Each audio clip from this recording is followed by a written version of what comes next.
สบายดีข่อยชื่อว่าปรารถนาข่อยอายุ20ปีมาจากประเทศลาวปีนี้เป็นปีทำอิฐสำหรับข่อยที่มาเรียนที่มหาลัย Marshall แห่งนี้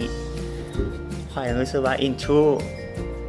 เป็นบอนที่สำคัญสำหรับนักเรียนไหมเพราะว่าเพื่อเป็นประสบการณ์คำนึงอีกและเพื่อหาคนใหม่ๆจากต่างประเทศเพื่อหาประสบการณ์และการนำใช้หลักภาษาให้ถูกต้อง Intro สามารถส่งเสริมให้นักเรียนเข้าหาคนได้ง่ายและนำใช้ภาษาได้ถูกต้องและหาวิธีให้รู้ในการศึกษาที่ดีและส่งเสริมแก้ไขปัญหาจุดด้อยของนักเรียนที่มีปัญหาในการศึกษาบ่ว่าจะในการพบหมู่หรือในการเรียนหนังสือหรือปัญหาเกี่ยวกับการเฮ็ดเวียกบ้านแคมปัสเป็นสถานที่ดีสำหรับนักเรียนทุกๆคนที่มาเรียนในที่แห่งนี้เนื่องจากว่าสถานที่แห่งนี้มันดีหลายมีทิวทัศน์ธรรมชาติที่สวยสดงดงามและมีตึกหลายบอนเหมาะแก่การเรียนเป็นอย่างดีและเป็นสถานที่ที่เขาสามารถ enjoy กับหมู่เพื่อน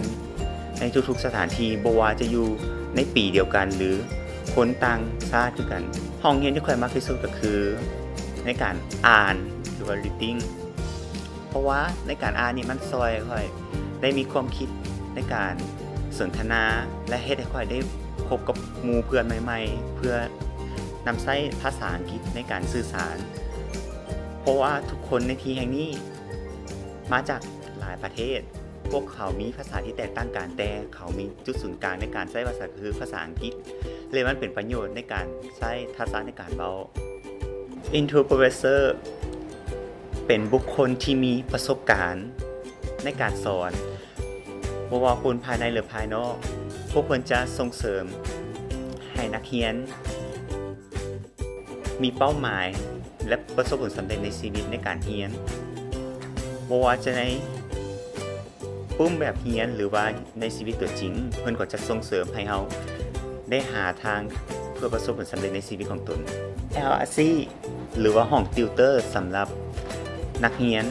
ห้องติวเตอร์จะเป็นศูนย์กลางอยู่ใน Intro Marshall สถานที่แห่งนี้เป็นสถานที่ซัพพอร์ตให้นักเรียนในการเข้าใจบทเรียนเติมเพราะว่าพวกเขา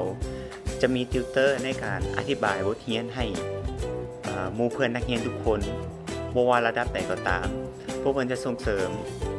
อธิบายให้เข้าใจในการแก้ไขปัญหาบ่ว่าจะเป็นเวียกบ้านหรือว่าในการเขียนบทและในการเฮ็ดบทเอสเซและบทอื่นๆและอีกอย่างพวกเขายังเป็นหมู่เฮาได้อีกด้วยแผนการเรียนของข้อยในอนาคตก็คือข้อยอยากเป็นการยาเพราะว่าข้อยมักช่วยเหลือคนผู้มีปัญหาทางด้านสุขภาพและข้อยอยากเรียนด้านวิชานี้เพราะว่าเฮ็ดให้ข้อยสามารถเป็นปัวครอบครัวและตัวเองได้และมันยังช่วยให้ทุกคนมีสุขภาพแข็งแรงและประสบผลสำเร็จในชีวิตและเป็นคนดีช่วยเหลือสังคมได้ Intro ได้ส่งเสริมข้อยหลายอย่างข้อยรู้สึกว่า Intro มีเป็นสิ่งสำคัญในการช่วยเหลือนักเรียนใหม่คือกันสำหรับข้อยพวกเขาได้ช่วยข้อยหาทางในการเรียนต่อมหาลัยบ่ว่าจะเป็นการเรียนต่อปริญญาตรีปริญญาโทหรือว่าหาเป้าหมายในชีวิตและนอกจากนั้นยังช่วยเหลือข้อยในการเข้าหาสังคมพบปะหมู่เพื่อนหลายๆคนเพราะว่าข้อยมาทำอิฐนี้ข้อยบ่มีที่ปรึกษาเลยแล้วก็บ่มีที่พึ่งพาเพราะว่าได้ใช้แต่ภาษาลาวอย่างเดียวนอกจากมานี่ต้องได้ใช้น้ำภาษาอังกฤษอย่างเดียว Intro เพิ่นก็เลยส่งเสริมในการสื่อสารเข้าหาการสื่อสารเพื่อให้เขาได้รู้ในการนำใช้ภาษาอังกฤษอยากเชิญชวนให้น้องนักเรียนทุกคนที่มาจากประเทศลาวอยากแนะนำให้มาเรียนที่แห่งนี้เพราะว่าสถานที่แห่งนี้เหมาะแก่การศึกษาเนื่องจากว่าสภาพแวดล้อมอำนวยความสะดวกได้ดีและมีโปรเฟสเซอร์ที่เป็นอาจารย์สอนที่นี่เขามีประสบการณ์หลายบ่ว่าทางด้านการศึกษาหรือว่าการพบปะหมู่เพื่อน